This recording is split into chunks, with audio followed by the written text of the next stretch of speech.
சீர்காழி அருகில் உள்ள பல்வேறு கிராமங்களில் தண்ணீர் இல்லாமல் கருகும் நெற்பயிர்கள் கால்நடைகளுக்கு தீவனமாக மாறிக்கொண்டிருக்கிறது. விவசாயிகளின் இந்த வேதனை நிலையை பதிவு செய்கிறது இந்த செய்தி தொகுப்பு. நாகை மாவட்டத்தின் கடைமடை பகுதியிலான சீர்காழி அருகே திருக்கருக்கவூர், கொண்டல், மருவத்தூர், எடமணல் உள்ளிட்ட பல்வேறு கிராமங்களில் 10,000 ஏக்கருக்கு அதிகமான நிலப்பரப்பில் சம்பா சாகுபடி செய்யப்பட்டுள்ளது. கையிருப்பை செலவிட்டு கடன் வாங்கி நாற்று விட்டு குடும்பமாக சேர்ந்து உழைத்து உருவாக்கிய பசுமை தங்கள் கண்முன்னே காய்ந்து கருகுவதை வேதனையோடு பார்த்துக் கொண்டிருக்கின்றனர் விவசாயிகள்.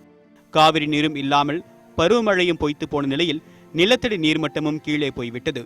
இதனால் பாடுபட்டு உழைத்த பயிரை விவசாயிகளால் காப்பாற்ற முடியவில்லை. வாடும் பயிர்களை காப்பாற்ற வழி தெரியாமல் பரிதவித்த விவசாயிகள் சிலர் டேங்கர் லாரிகளில் தண்ணீர் வாங்கி வயலுக்கு பாய்ச்சினார்கள்.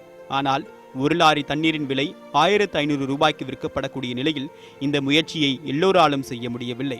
மற்ற விவசாயிகள் வேதனையின் விளிம்பில் தங்கள் வயல்களை வேடிக்கை மட்டும்தான் பார்க்க முடிகிறது.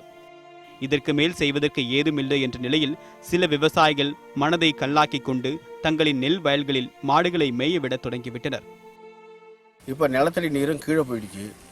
அதனால் முழு நிலத்தையும் பாய்ச்ச முடியாத ஒரு சூழல் இருக்குது. இப்போ முற்றிலும் கருகி விட்டது.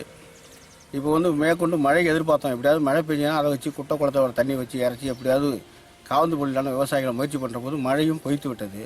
வாய்க்காலாம் சுத்தம் வறண்டு வச்சு, ஏரியிலையும் தண்ணி இல்லை, பம்பு செட்லேயும் தண்ணி வரல. முற்றிலும் விவசாயிகளும் விவசாய தொழிலாளர்களுடைய வாழ்வாதாரம் முற்றிலும் பாதிச்சு போயிடுச்சு. போட்ட முதலும் உழைத்த உழைப்பும் வீணாகிவிட்ட நிலையில் விவசாயிகள் கையறு நிலையில் கைவிடப்பட்டு நிற்கின்றனர். சம்பா பருவ இழப்பை ஓரளவுக்கேனும் ஈடு செய்ய வேண்டுமானால் மத்திய மாநில அரசுகள் உரிய இழப்பீடு வழங்க வேண்டும் என்று கோரிக்கை வைக்கின்றனர் விவசாயிகள்.